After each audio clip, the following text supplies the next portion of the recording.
Dans la vidéo précédente, nous avons appris à déterminer quelle est la seule valeur qui annule un polynôme du premier degré, c'est-à-dire quelque chose qui s'écrit sous la forme ax plus b. Nous avons vu que ax plus b s'annule pour une seule valeur, c'est moins b sur a. Nous l'avons bien expliqué dans la vidéo précédente. Maintenant, nous allons apprendre à déterminer le signe de quelque chose qui s'écrit sous la forme ax plus b. Ça veut dire quoi déterminer le signe? Ça veut dire quand est-ce que cette quantité-là est positive, quand est-ce qu'elle est négative et quand est-ce qu'elle est égale à 0. C'est-à-dire pour quelle valeur de x, quelle valeur au pluriel, quelle valeur de x la quantité va être positive, quelle valeur de x la quantité va être négative et quelle valeur de x la quantité va être égale à 0. Et nous savons déjà qu'il y a une seule valeur qui annule cette quantité, c'est moins b sur a. Donc on va faire ça à travers des exemples. Donc imaginons que je vous demande de déterminer le signe de 3x plus 2, le signe de 3x plus 2. Ça veut dire quoi le signe de 3x plus 2? Ça veut dire que je vais aller à la recherche des x pour lesquels cette quantité-là est positive. Je vais aller à la recherche des x pour lesquels cette quantité est négative et je vais aller aussi à la recherche des x pour lesquels cette quantité est égale à 0. Et nous avons vu que cette quantité est égale à 0 pour une seule valeur, c'est moins b sur a. Donc en fait, cela revient à se poser la question suivante. Quand est-ce que 3x plus 2 est positif? Quand est-ce que 3x plus 2 est négatif et quand est-ce que 3x plus 2 est égal à 0. Ça, on y a déjà répondu.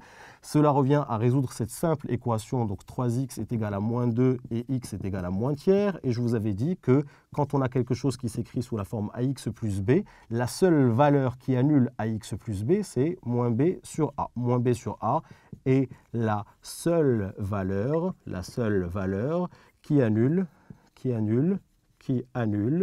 ax plus b. Donc ça, on l'a déjà vu dans la vidéo précédente. Alors maintenant, je me pose la question de savoir quand est-ce que 3x plus 2 est positif. Cela revient à résoudre cette inéquation. Donc je vous rappelle que pour résoudre une inéquation de cette forme-là, en fait, on enlève la même chose à droite et à gauche, ou on ajoute la même chose à droite et à gauche, ou on multiplie la droite et la gauche par un nombre, et ce nombre-là peut être positif ou négatif, et on verra dans quel cas il faut changer le sens de l'inégalité. Donc, quand on ajoute la même chose à droite et à gauche, ou quand on soustrait la même chose à droite et à gauche, on ne change pas le sens de l'inégalité. Donc là, en l'occurrence, je vais enlever 2, c'est-à-dire que je vais additionner moins 2, donc ça va donner 3x plus 2 moins 2 supérieur à 0 moins 2, ça va donner 3x supérieur à moins 2. Donc j'ai simplement ajouté moins 2 à droite et à gauche, ou alors j'ai soustrait 2 à droite et à gauche. Ensuite, je vais diviser par 3. Je vais diviser par 3 à droite et à gauche. Donc quand je divise par un nombre positif, je ne change pas le sens de l'inégalité. Quand je divise par un nombre négatif, je change le sens de l'inégalité, on le verra dans l'exemple suivant. Rappelez-vous, quand je divise à droite et à gauche par une quantité positive, ou quand je multiplie à droite et à gauche par une quantité positive, je ne change pas le sens de l'inégalité. En l'occurrence ici, je divise à droite et à gauche par 3. Donc je vais avoir 3x divisé par 3, et puis ici, moins 2 divisé par 3.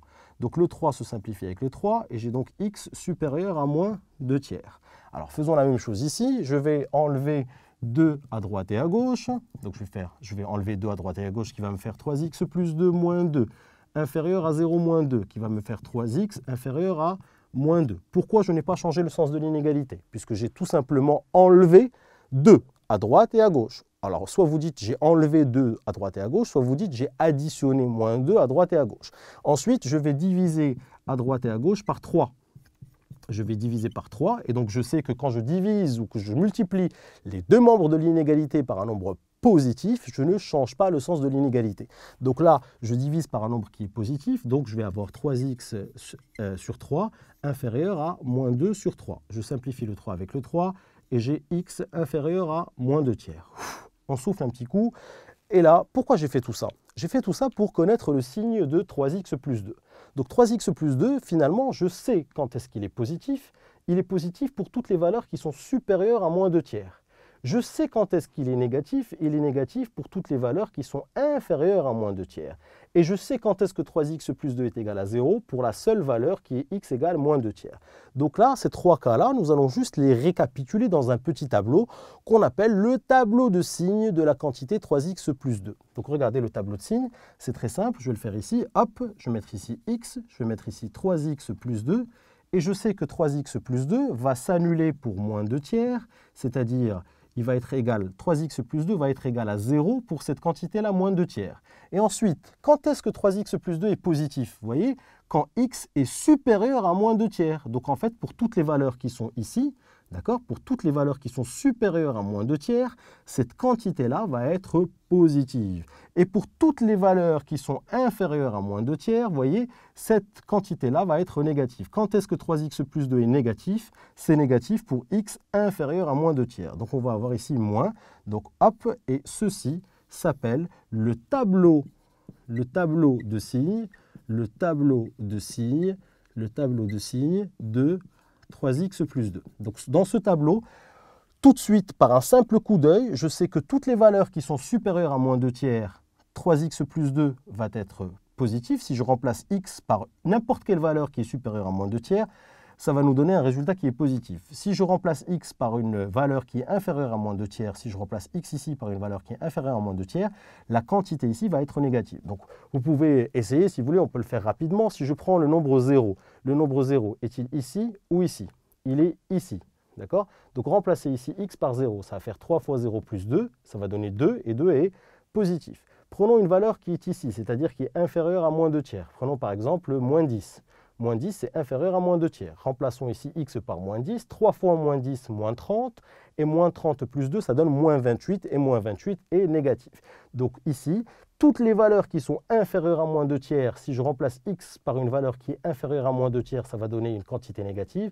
Et si je remplace x par une valeur qui est supérieure à moins 2 tiers, ça va donner une quantité qui est positive. Et grâce à ce tableau de signes, je n'ai pas besoin d'essayer avec tous les nombres. Il suffit juste de lire ce tableau de signes pour dire si j'ai une valeur qui est ici, et si je remplace x par cette valeur-là, ça va donner un nombre positif. Et si j'ai une valeur qui est inférieure à moins 2 tiers et que je remplace x par cette valeur, ça va donner quelque chose qui est négatif. Et bien sûr, si je remplace x par la valeur moins 2 tiers, ça va donner 0. Donc voilà pour cet exemple. On va traiter un autre exemple avec une autre quantité à x plus b.